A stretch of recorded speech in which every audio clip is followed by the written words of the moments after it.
During this video, I want to fully build Durin. Yes, I'm starting off the video with a Durin pun. Deal with it. And also, I think I've come up with probably my worst pun ever for Columbina, but I'm saving that for the video where I hopefully actually get her on my main account. So you can look forward to or dread that moment. As you may have noticed, I'm currently not using Albedo on this team. And that's just because until we have the witch's homework assignments done, I think this team will just perform a bit better. So that is another thing that I'm gonna have to take care of in this video. Now, from everything that people have said, it sounds like those quests are relatively short, but I will be the judge of that. It would probably be a good idea to level his talents a bit before continuously fighting this boss, but for whatever reason, my brain has decided to do it this way. Plus, I've been farming this boss in between the last episode and this one, so I only need 4 more of its drops. Oh, we have new mail? What have you delivered to me, game?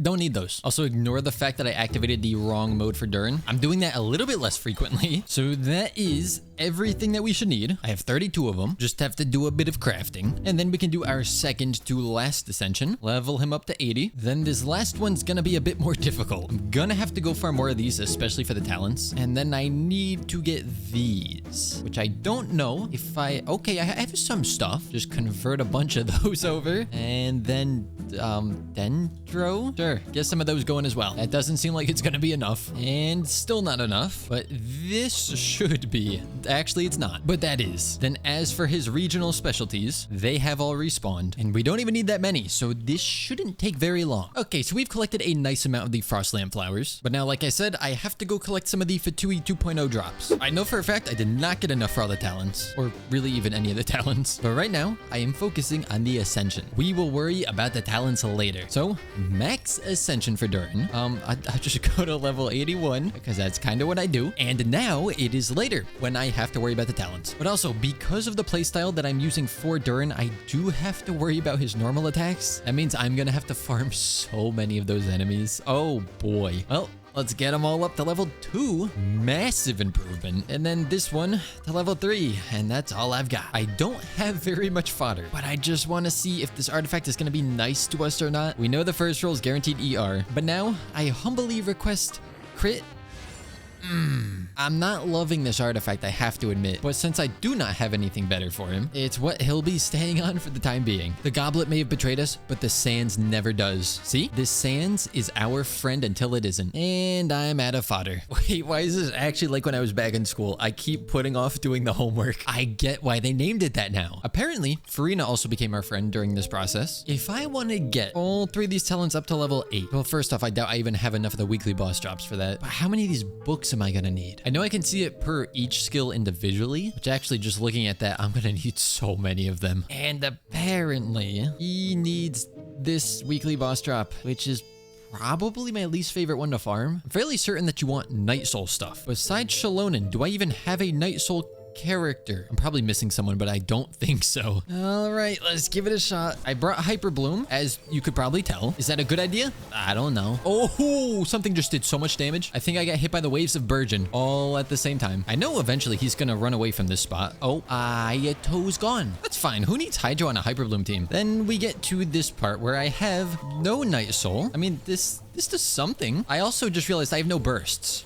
which is, oh, I have some now. I don't think I'm beating this. Nope, definitely not. I just have to play the waiting game and time this perfectly. Exactly like this. Oh, it makes it so much more epic when you use the burst. I know there's some sort of aura that he does that kills you over time, but I never notice when it's happening, and then all of a sudden a character falls over, which is part of why I hate farming this boss. Also, stuff like this where I just can't even hit it. I mean, is it really a boss fight if you can't fight the boss? How about you just let me win? Right here. Just fall over. I got an achievement. Cool. It's one of the rare moments where I'm actually happy I can only fight this once per week. So earlier, when I said I wanted to get all the talents up to level 8, that's not gonna happen. We also get the free drops for beating it for the first time. I think now I just need to do a ton of farming in his domain for talent materials. And so my plan is to just do as much pyro application as I can. Although I don't think Kazu is ever gonna swirl pyro in here. So it's not the quickest of clears, over a minute, but I'm sure that'll get a little faster as I go. Also, I have 21 fragile resin. So I really do think that those enemy drops are going to be the limiting factor.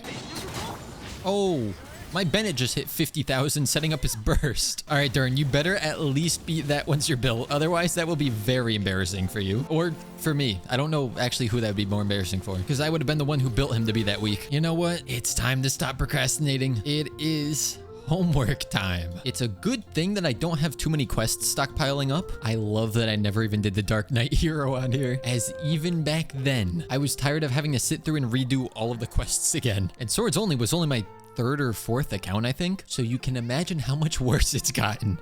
Okay, I know this is probably pronounced humus, but I just love interpreting it as he was a child of hummus. Oh, they actually let me keep my team. Although Durin is a trial, but that's probably fine because he's gonna be stronger than my own copy. Oh, okay, I saw him hit a 187,000 in there. Spoiler alert, he is stronger than Bennett using his burst. Confirmed. Oh. Okay, that wasn't bad at all. So Durin has his witchy talent unlocked now, meaning next up, we need to do Albedo's. Oh, I thought I was gonna have to do a trial for each character. Albedo's was just talking, so our homework is done. Have I read through what these things actually change for the characters? No. But people have told me that Albedo's skill is no longer destroyed by bosses, which I don't know if I believe. So let's see. Here we have a boss. I will place my flower down. It's not destroyed yet. That's good. Here, try to hit it. Ooh, still there. Still there. It seems like it's staying. It's not getting instantly destroyed just by placing it on top of the boss. I mean, honestly, if that was the only change, I would still be happy with that. But it seems like there's more than just the flower doesn't break. I do find it funny that I don't think a Bennett on any of my accounts has a fully leveled up build, because all you really care about is the weapon and his level. Anyways, though, it is time to go back to farming these. Do the elevator properties of Albedo's flower change at all? Doesn't seem like it. Not that I really need them to. I was just wondering. I did also go in and swapped Albedo's artifacts a little bit, and during that process, I noticed he's not on a 4-piece husk. It's not the end of the world, but he was on this crit rate circlet, which gave him stats like this. But I just figured there's not much point in having a ton of crit rate if the crit damage isn't that high either. So I swapped him over to a crit damage circlet. We have a tiny bit less defense and obviously less crit rate, but a better chance of doing a lot more damage. Oh, and I said all that was left were Durin's talents. That's not true. We still have to level up his artifacts. You know, it could be kind of fun to put Durin on sort of an AFK team, because I could still do Albedo, Farina, Durin, and then someone else. At least for this account, I can't do someone like Raiden Shogun, because obviously not a sword character. I don't think there really is another sword character we could plop down their skill and then do pretty much nothing. Perhaps in the future, we will get a 4th member for the AFK team. I also have to say, I was kind of laughing to myself when I was looking at some of the comments on the last Swords Only video, because as I'm scrolling through, I see one that says along the lines of, you're not really using Durin to his full potential on that team, not the best idea. And then I scroll down a little further and I see another comment saying, yeah, that's probably the best team that you can put Durin in for that account. So I'm just gonna choose to believe the one that says it's a good idea, because I came up with it. So how could it possibly not be? When have I ever not had a good idea? Don't answer that. So it seems that at least the book doesn't want to show me any more of these enemies. That's a bit concerning, but let's see where we can get the burst. We can get it at least to level 6. It just bothers me so much to leave it on an odd number, but I guess we'll put it at 7. Maybe I'll put the burst in the skill at level 8 if I can, then leave the normal attack at level 6. I think that seems like a decent idea. It is beyond tempting to do this. And I mean, I guess there's 14 days till the refresh, and this would only get me 1 wish anyways. So I'm gonna go ahead and get 25. Look, I didn't use all of them. Then we do a little bit of crafting. Oh, wow, Sucrose, you suck. But we can now get these skill straight up to level 6. Yeah, see that, Sucrose? That's how it's done. Layla knows how to do it. Skill also goes to level 7. Hopefully, those will both be at level 8 by the end of this. But I do need more of the enemy drops. I could try to, boot up Genshin on a different device and then log into another one of my accounts and join that world and farm them. I really don't want to do that. But in the meantime, I'm going to return to this domain because we are definitely going to need more of these materials. And our clear time now is down to 33 seconds. So we've already chopped it in half. So I have waited until the next day, as now I can go back and farm more of whatever enemy I need.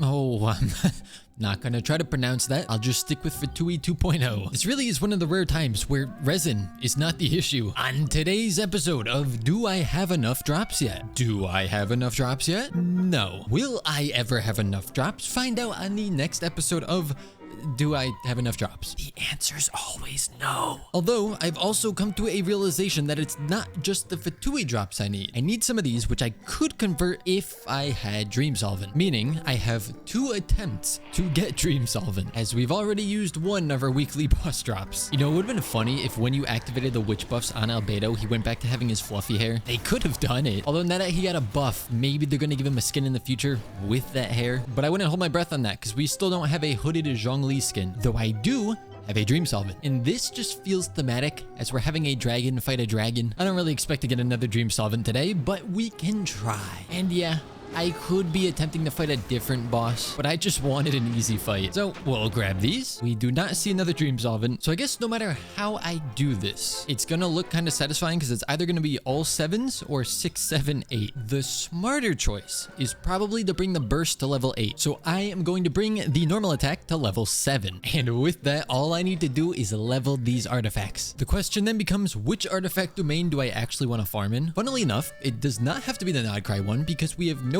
characters that can actually make use of those artifact sets. Maybe I farm stuff for a Bloom Nilou, which ironically to do that, I think I would farm a full 4-set piece for Alhaitham and then just strongbox the stuff for Nilou but use the fodder for Durin, because this domain is a lot more efficient to farm in, at least with regards to what sets are available in here. So how many runs is it gonna take me to get enough fodder to level up all of Durin's stuff? I would try to count it, but I know I'm gonna lose track. So here, we are at 101 resin, and right now I have 15 fragile. Ooh, also apparently I have an Acquaint Fate. Let's just throw that right away. Ooh, a 4-star. Is it gonna be a sword character?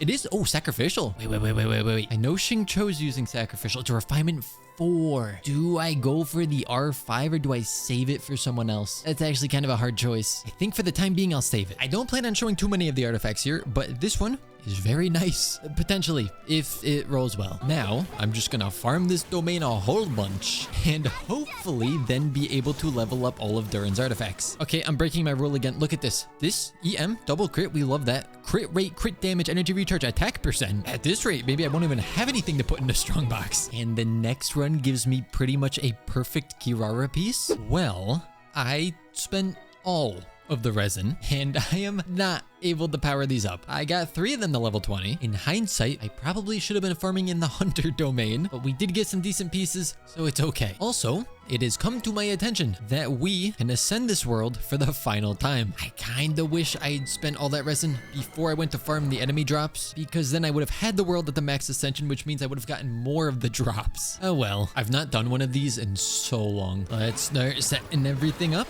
and then we'll burst with Durin, start mixing in our normal and charged attacks, keep bursting with absolutely everyone, burst again with Durin, normal and charged attacks, and it's an easy clear. Now I have even more Acquaint Fates I get to do. We just saw a 4-star, so I doubt we're gonna see anything except for blue. And yes, that's one of the rare times where I knew it was gonna end in a rhyme and I still did it anyways. Oh, but I get another one. And yes, there's fragile resin here. I could go spend it. But just from what I've spent, I am well aware that 2 fragile resin, it's not going to be enough to level up those artifacts anyways. So I'd rather save it. But we do get a 5-star, and it's actually a sword character. That might be one of like 5 times in total across everyone ever playing Genshin that the one fate that you get for ascending your world level or your adventure rank actually gets you something of value. Well, you could argue Chi-Chi's not really a value, but I'm not gonna say no to a C2 for a 5-star on the swords only account. I'm also seeing this little message notification on the top of the screen. It wants me to claim Spiral Abyss stuff. And if I'm already coming over here, I figure I might as well try to go in. We can see it's boosting lunar reaction damage. Although the last one is for Durin, kind of, because he's going to be on field. So, first team is going to be Durin, but we'll run a Hyper Bloom team for the second half. Wait, hold on. Why am I even showcasing this? It's floor 10. Oh wait, it's floor 10. Meaning my Durin is going to look so strong in here. Hey guys, welcome to my Durin damage test. Today we're on the highest floor of the Spiral Abyss. Don't look at the numbers on the sides of the screen. Oh, wait.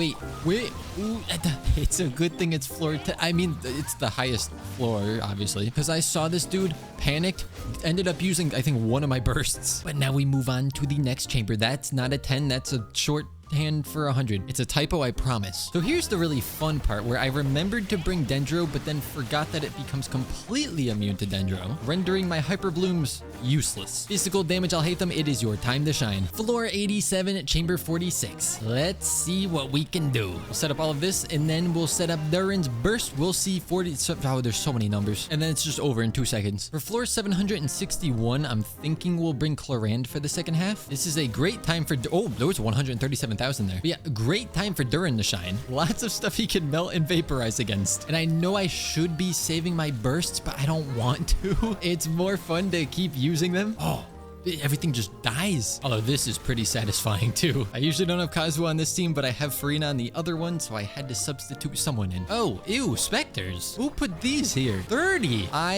am not a fan of that. My poor 4-star only account is gonna suffer. I mean, I guess it does have Gaming, so maybe we could get through this. Second side is the big hot roly-poly. Probably not the best for electrocharged, but it seems to work well enough. It's no surprise that they're definitely favoring pyro reactions in here. And this is my first time really putting Durin to the test, especially after we've built him most of the way. So I'm very aware that I'm not doing like perfect rotations or anything, but it feels a lot more fluid in here than it did in the artifact domains because I can actually keep doing bursts. So another 3 stars. I'm gonna keep the same team for the first half, but it favors plunging attacks on the second half. Now I have ways that I can do plunging attacks, like jumping off of Geo Traveler's constructs or Albedo's flowers, but that's not really ideal. I think an Alhaitham team might be better for the second half, but I'm gonna stick with Chlorand, just see how it goes. Oh, hold on, I want to restart. I don't know why I went into this thinking that I had Shalonen on the team, so I tried to play Albedo as if he could skate. Maybe you guys weren't aware, but he cannot do that. Oh, Albedo, look, you got a nice little buff here, right? But you still get me stuck on top of your flower all the time, and I don't appreciate it. Oh,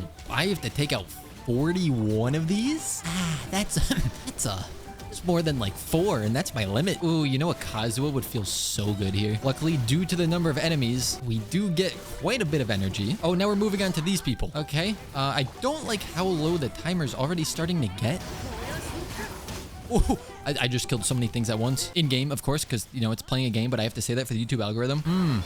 Yeah, the clock's ticking. It's doing what clocks do best, and I hate it for that. Why did they put so many enemies in here? I'm not even gonna front. This is going so much worse than I thought that it was going to. Like, to the point where there's no point in continuing. This is not gonna work, but I'm just gonna try swapping the teams. Unfortunately, I cannot fit Kazuha anywhere into the team with Durin. I genuinely can't swap out any of those characters. But I just want to see how Electrocharge feels on this side, because I imagine it's gotta be really satisfying. And I think I'm very correct. Until we get to this part where they start putting up a bunch of cryo shields, and then it's not really ideal. At the end of all that, we still have this guy to get through. So this team did perform a little better than the Durin team, which could partially at least be due to the fact that I don't know exactly how to play Durin. Like, I have an idea. And the way that I'm playing him, okay, well, I'm just like out of burst at this point. But yeah, the way that I'm playing him is very straightforward because he is the on-field DPS. Oh,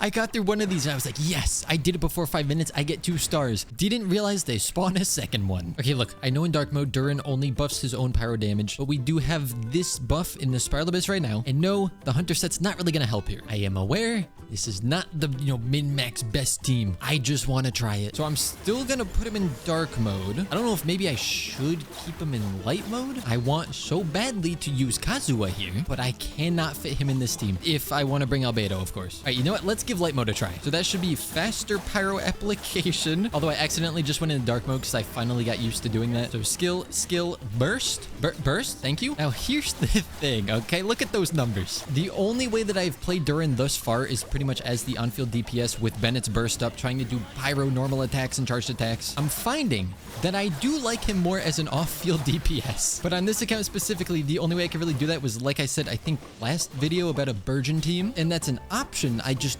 don't have all the stuff I would need to run that. But I do just like seeing a bunch of pyro damage going off while he's off-field. So again, the Chlorand team still finished that faster. Pause. Okay, hold on. As I'm watching this back in editing, I realized Ayato is the main DPS on the team we were just using, and he's on Blackcliff. That's okay, but I could put him onto the Mist Splitter. Then I can transfer Durin onto Freedom Sworn. Once again, Durin's artifact set is not going to be helping here, but I'd like to see if this improves the damage whatsoever. So I'll go around as per usual, setting up all of our buffs, and then hopefully we see higher numbers in general. It's hard for me to tell as I'm doing this because I'm more worried about the rotations, but in the editing, I'm sure I'll be able to see if this is actually doing more or not. Oh my gosh, Albedo, you gotta stop with that. Okay. I don't think it's really changing that much. I thought I was cooking, but it doesn't seem like it. I was expecting a massive difference, but there really isn't one. I just had to check. I think I'm going to